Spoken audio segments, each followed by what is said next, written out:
Assalamualaikum dan selamat sejahtera kepada semua murid yang ada bersama-sama dengan cikgu pada kali ini. Jadi untuk hari ini adalah part yang kedua, iaitu sambungan daripada pembelajaran minggu yang lepas untuk matematik tingkatan 4 KSSM bab yang keempat, operasi set.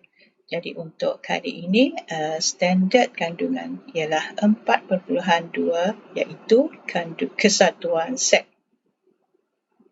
Okey, standard pembelajaran kita pada hari ini adalah 4.2.1, iaitu menentukan dan menghuraikan kesatuan set menggunakan pelbagai perwakilan.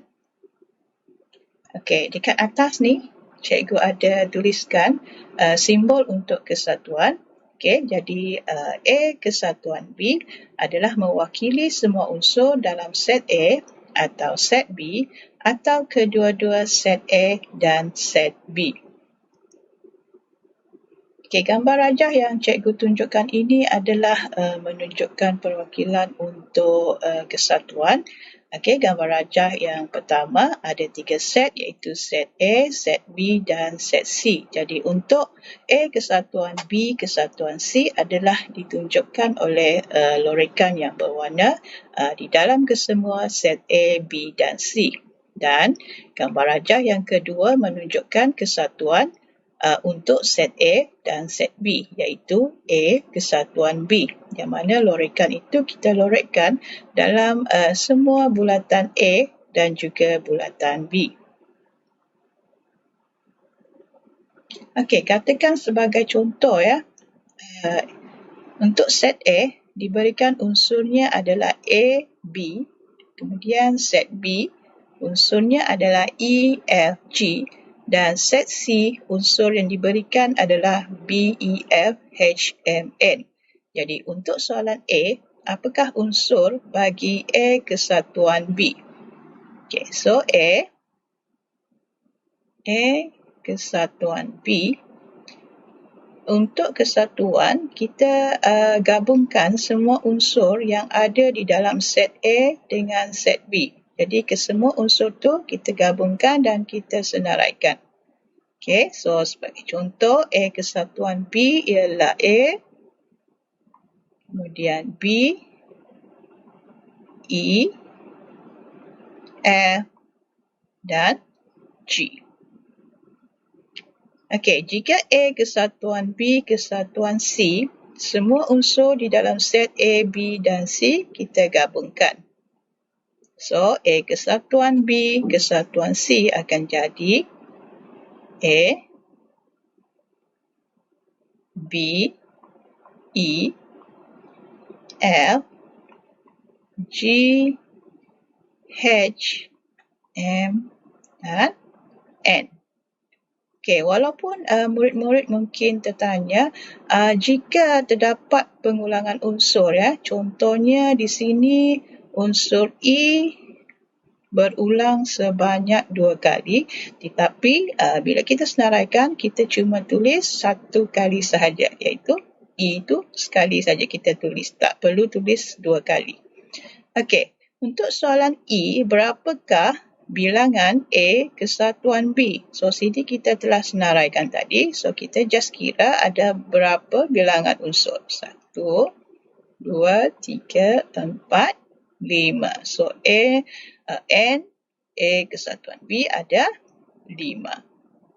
Okey, kemudian soalan D, berapakah bilangan A kesatuan B kesatuan C? Dan tadi kita telah pun senaraikan, kita cuba kira 1, 2, 3, 4, 5, 6, 7, 8. So, sini ada 8. Okey, bagaimana nak melorek kawasan yang mewakili set diberi? Jadi, kita masih boleh gunakan teknik menomborkan kawasan. Okey, kita nomborkan berapakah bilangan pembahagian kawasan yang kita boleh lihat dalam gambar rajah ini. Okey, sini 1, 2, 3, 4, 5, 6. Okey, jadi soalan kita ialah R kesatuan T. So, R Okay, mengikut gambar raja yang kita nomborkan tadi, nombor yang ada di dalam segitiga R atau set R ialah nombor 2 dengan 3. Kemudian di dalam set T ada nombor 5 dengan 6. Jadi untuk R kesatuan T, bila kita gabungkan unsur yang ada, nombor yang ada di dalam R dengan T tadi, iaitu dia akan jadi 2, 3, 5, 6. So, kawasan yang bernombor inilah yang akan kita lorek.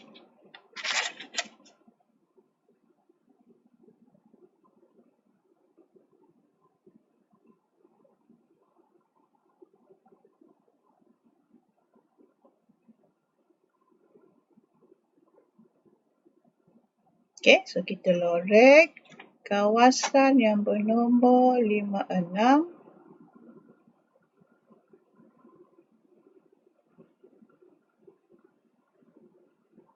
Dan juga 2, 3.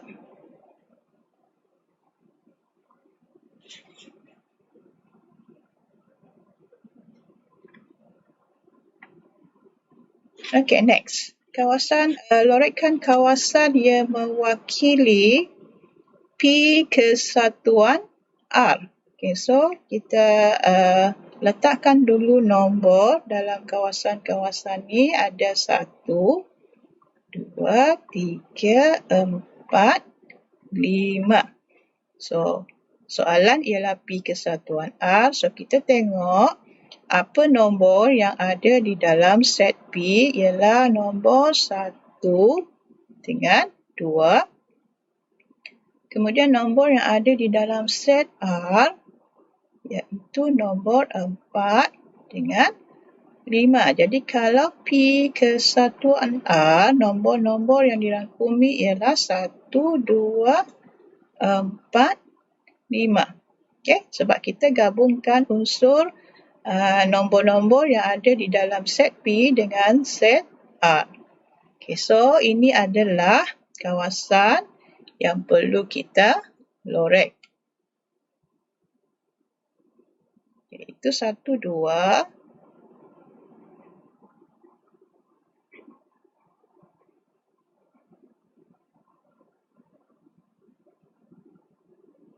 dengan kawasan yang bernombor 4, 5.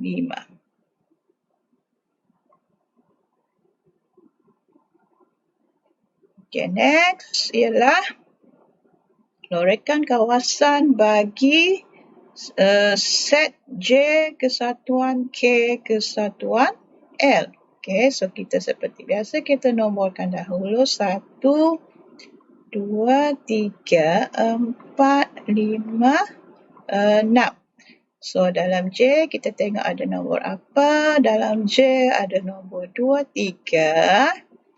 Dalam K ada nombor 3, 4, 5. Dan dalam L ada nombor 5, 6. Okay, untuk kesatuan kita gabungkan semua nombor-nombor tu.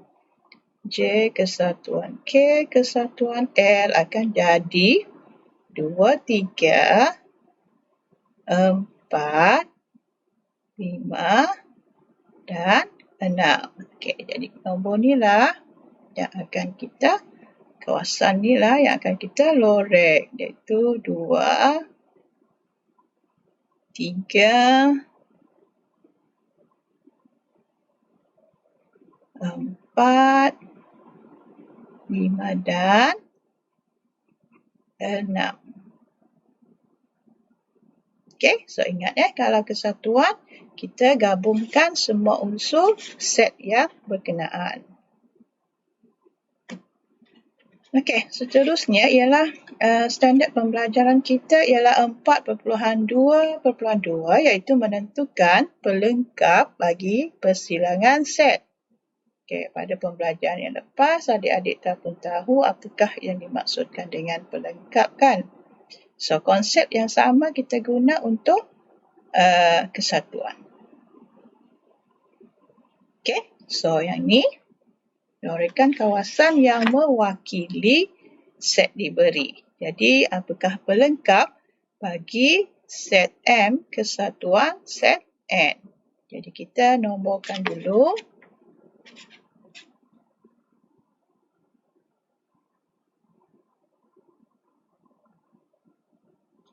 Sini ada 1, 2, 3, 4. Okey, jika M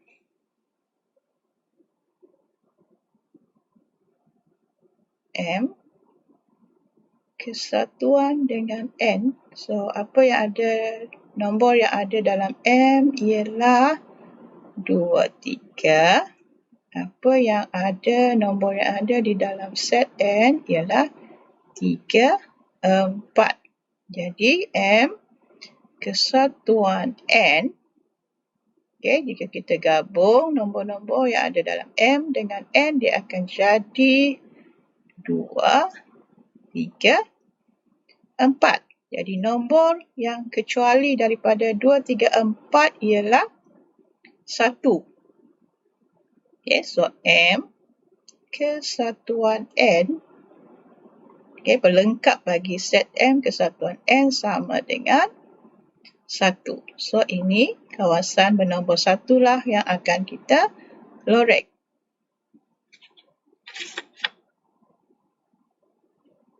Okay, so 1 yang di luar ya. Semua yang di luar set M dengan N.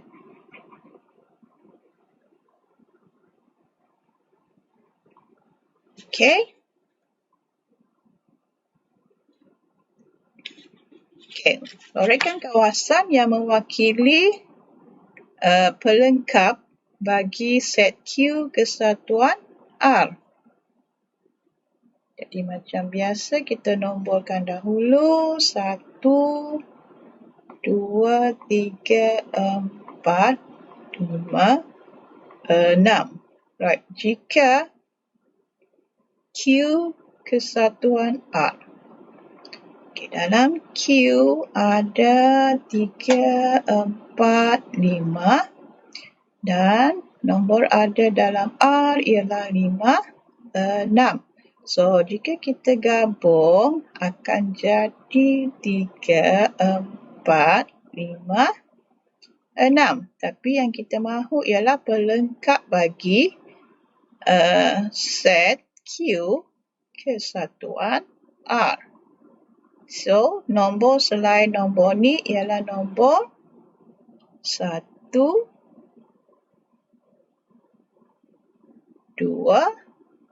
Okey, so 1 dan 2 sahaja. Jadi yang dilorek ialah 1 dengan 2. Kawasan yang bernombor 1 dan bernombor 2.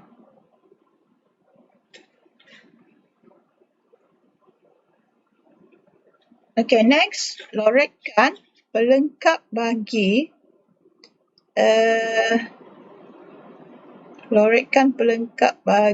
set J kesatuan K kesatuan L. Okay, macam biasa kita nomborkan 1, 2, 3, 4, 5, 6. So, nombor yang ada dalam J ialah 2, 3.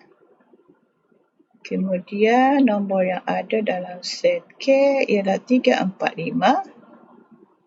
Dan nombor yang ada dalam set L ialah 5, 6. So, jika J kesatuan K kesatuan L sama dengan 2, 3, 4, 5, 6 bermaksud pelengkap bagi J kesatuan K kesatuan L ialah nombor kecuali 2, 3, 4, 5, 6 iaitu nombor 1. Jadi untuk soalan ni kita cuma melorek kawasan bernombor 1.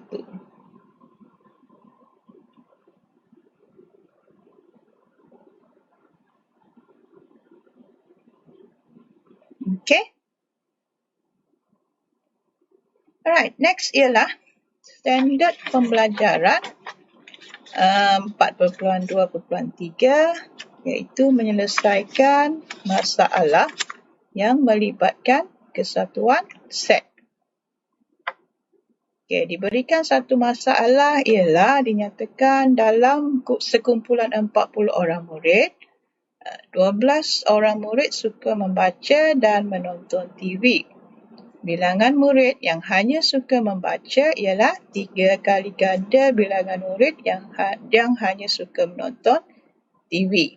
Jika 8 orang murid tidak suka membaca atau menonton TV, carikan bilangan murid yang suka membaca.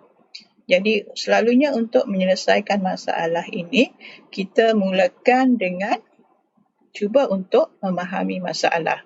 So, apa yang dimaksudkan dengan memahami masalah ialah kita boleh keluarkan maklumat yang penting yang diberikan dalam soalan tadi. Jadi mengikut soalan tadi, antara maklumat yang diberi ialah dinyatakan jumlah murid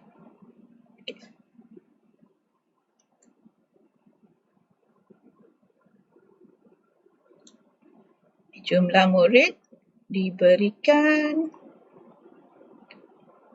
ialah seramai 40 orang. Kemudian, murid yang suka membaca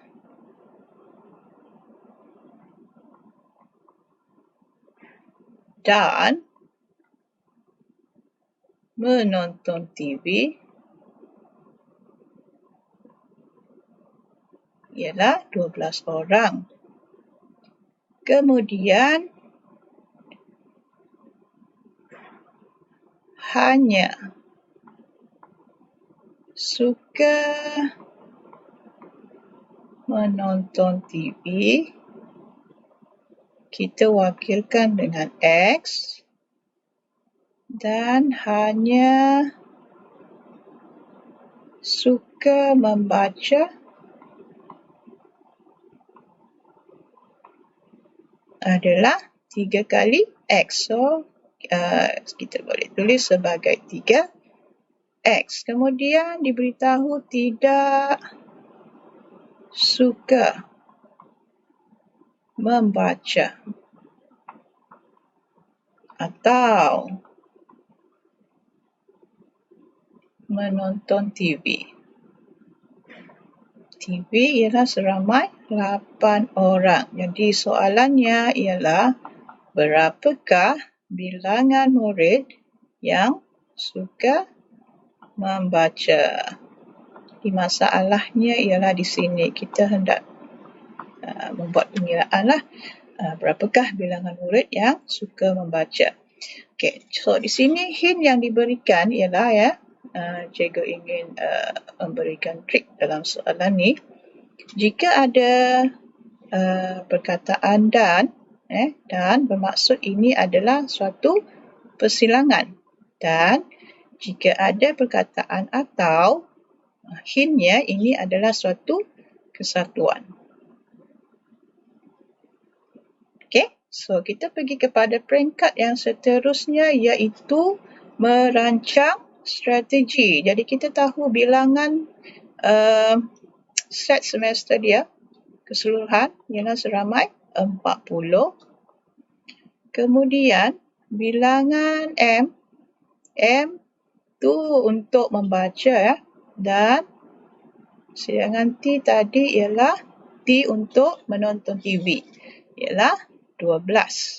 Okay, so sini tadi yang cikgu bulatkan membaca dan. So dan itu ialah persilangan. 12. Kemudian N yang hanya membaca.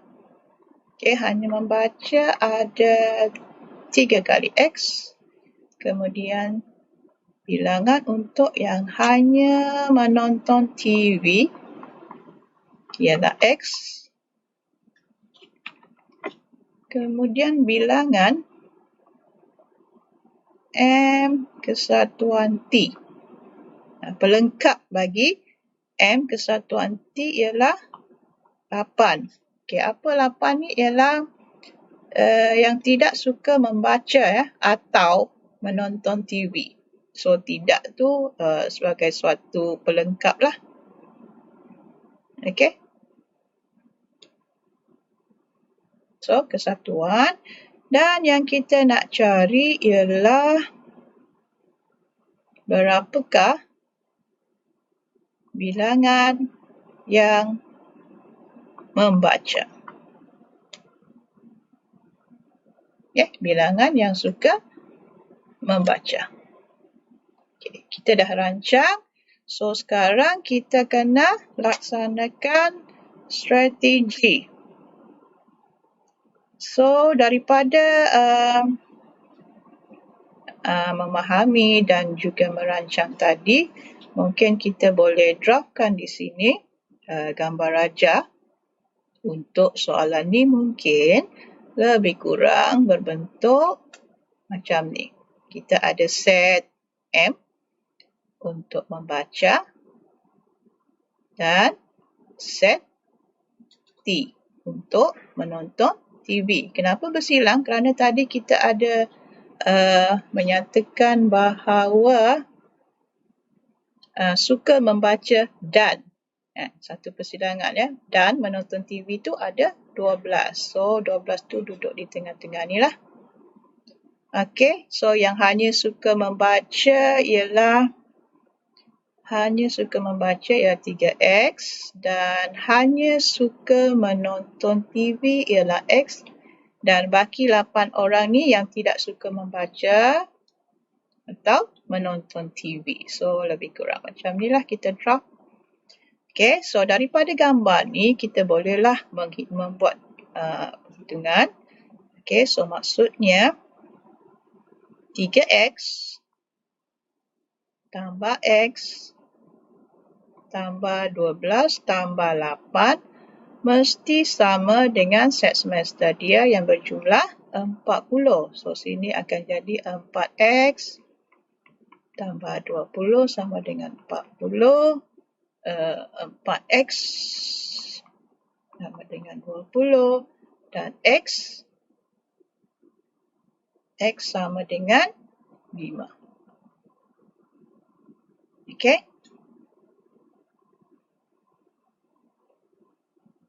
Jadi sekarang kita nak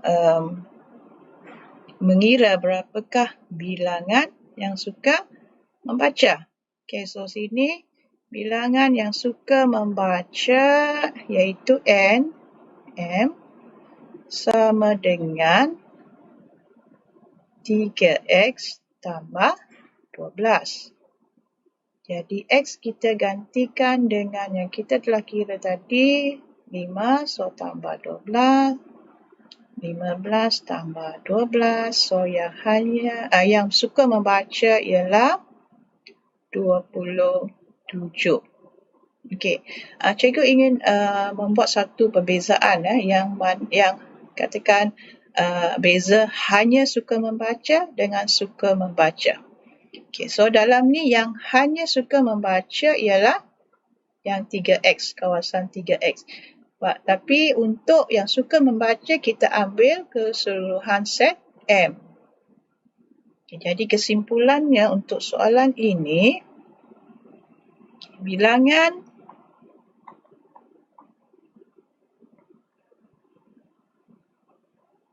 murid yang suka membaca ialah 27 orang. Okey? Okey, so itu saja cikgu rasa untuk hari ini berkaitan dengan persilangan, dengan kesatuan set. Okey, so kita akan berjumpa lagi untuk part yang ketiga pada masa akan datang.